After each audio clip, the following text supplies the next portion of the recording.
আরে মামা আপনি এখানে কেন? নামাজ পড়ে আইলাম, জোহরের নামাজ পড়ে আইলাম।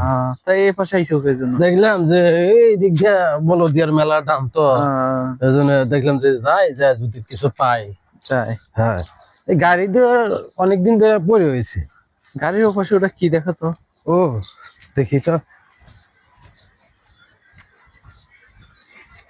সৌদি করে একটা জিনিস অভ্যাস ভালো আছে, যদি ভালো খাবার হয় তাহলে গেটের সামনে রেখে দেয়। বাহ মাশাআল্লাহ। ঠিক আছে না, গরম আছে। গরম? সমস্যা ভালো। রোজাটা গরম আছে মামা। খেজুর দেখছি, এটা কি খেপসা খেজুর নাকি? খেপসা। খেপসাটা দামি মনে হচ্ছে। হ্যাঁ, নিয়ে যাই মামা, ইফতার খুলে খাওয়া যাবে নি। ভালো মনে হচ্ছে। ভালোই, যাক তোমার ভালো হয়েছে না, হলো ইফতারি। হ্যাঁ ইফতারি খাবার হলো।